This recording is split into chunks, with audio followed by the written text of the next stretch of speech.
Because that's really what like makes or breaks your video. Like a lot of people can make good food, but if you can make it look good, then people are gonna watch it. So it's like, that's what I gotta figure out how to do.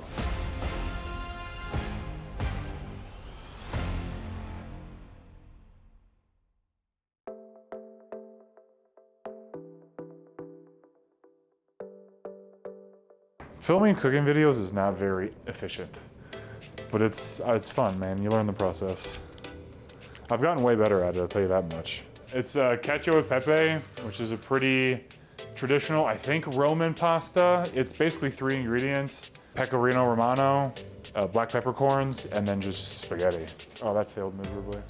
Football players love to eat, as do I. I'm not saying I don't like to eat, but when I'm cooking, I'm kind of just like in that chef mentality. Something that like I feel like I could do post-career as a job, especially with like TikTok and Instagram being such a big deal, and like the new wave of media, I guess you could say, giving like individual people and creators like the opportunity to be whatever they want to be on terms of like those platforms. I don't take myself like super seriously. I try to have fun with everything. I'm lucky to be here. I'm lucky to be doing what I do. Yeah, just being in the kitchen and just kind of like not really having a plan of what you want to make, but just seeing what there is and just kind of going with the flow, trying different things, just being in an environment where you're able to kind of just be free and express yourself. And people really kind of motivating me to just start. The more you do it, the more you practice, the better you get at it. And like I've noticed that ever since I started being more consistent with posting. This is like a very low stress way to do what I love to do.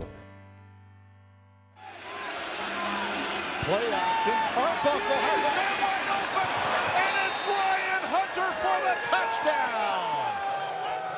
Especially if it's like an afternoon game or if it's hot, I'll do anywhere between 5,000 to 9,000 milligrams of sodium pregame, and then like usually another 2,000 to 4,000 during games, just so I don't even have the consideration of cramping come up. That's like my biggest fear. When I grew up, I was really bad. Nutrition and like hydration wasn't really like a big thing for me, so playing sports, I would cramp a lot, and as I got older, and especially now being a professional, you know, it's part of your job to show up to work hydrated. You don't recover as quickly the older you get, so me being 30 now, I have to take recovery and nutrition extremely seriously, because slipping up for even a couple of days, you really feel a difference in your mood, your alertness, your mobility. So it's something that I've taken really seriously probably over the last couple of years. I weighed myself like a week or two ago, and I think it was like 14 or 16 pounds against Sask I lost. We did a sweat test, and I think I lose like 3,000 milligrams of sodium per hour. So really kind of just using everything I've learned from cooking, football, and working with nutritionists to kind of try to make the best combination of things that I can to fuel my body.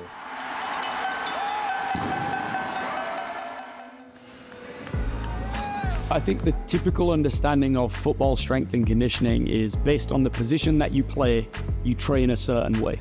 And while that is true for the most part, one thing that we've found is we've got quite a robust profiling system. My name's Osama Mujtaba, and I'm the head strength and conditioning coach for the Toronto Argonauts. I've been a strength and conditioning coach for the past 10 years, and I've been with the Toronto Argonauts this is my 5th season, so 4 years total. So a typical day will start at about 6:15 to 6:30. That's when we get into the weight room and open it up. Players on a normal practice day will either come in the morning or after practice, and it's just split depending on individual preference. So the biggest thing with working with Ryan, him being such a great professional, is a lot of the workouts are much more of a conversation. You know, I don't step too much into what works for him, because if it works and he's doing well, we just keep going. And then there might be small tweaks, but fundamentally, you know, like I said, Ryan's a great professional, and with professional athletes, we try to, you know, let them take the lead, and we're just there to support them. And that's what we do for Ryan.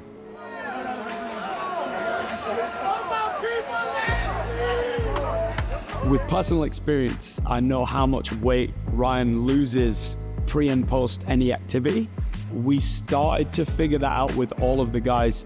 Big guys, offensive linemen, typically will tend to lose about 2 to 3% of their body weight in water loss during an activity period or during a game. In training camp, what we would do is weigh them in pre-practice and weigh them in post-practice. And effectively, any weight that they had lost is typically due to fluid loss. So all that we would do is a formula that you give to them based on the amount of body weight that they've lost, and then you tell them how much to hydrate with. So, you know, Ryan's no different.